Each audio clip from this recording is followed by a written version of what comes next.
The popular idiom goes, a jack of all trades is a master of one, and many people took this idiom and ran. They completely compartmentalized their lives, focusing solely on one discipline until they could surely say they were its superior. However, not many people know the full saying. Yes, a jack of all trades is a master of none, but oftentimes better than a master of one. I'd like to think that this complete saying is an ode to all the people of old considered Renaissance people. So what exactly is a Renaissance person? Let's see what the people think. Are you familiar with the term Renaissance man? No.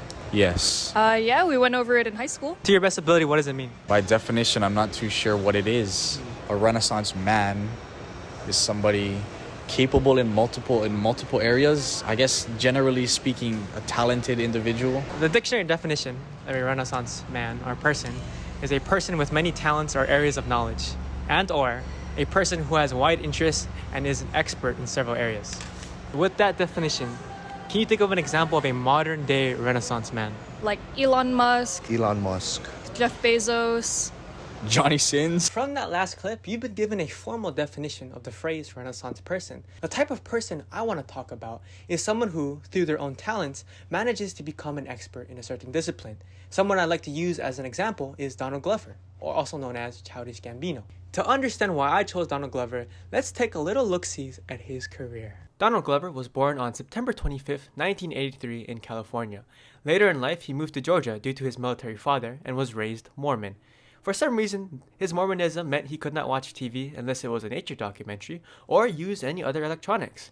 And as you'll learn soon, this is an unlikely upbringing for someone so ingrained in the entertainment industry. In 2006, he got his bachelor's from New York University School of Arts, and throughout his college years, he helped found Derek Comedy, a sketch comedy group that performed sketch comedy in theaters and eventually posted them on YouTube.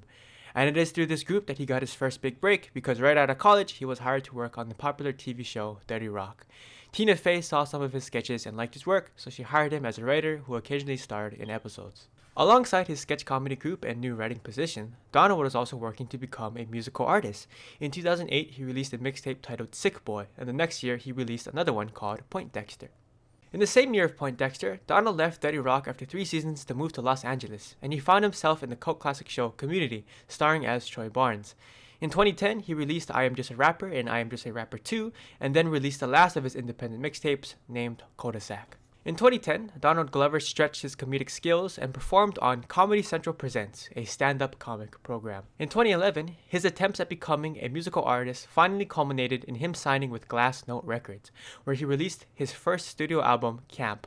At this time, his acting and musical career were conflicting with one another, so he reduced his role in Community and worked on releasing his next album, Because the Internet. This record got gold and was nominated for Best Rap Album at the 2015 Grammys. In 2014, Donald left Community altogether to star in 2 movies, The Lazarus Effect and even a fun little role as a stripper in Magic Mike XXL.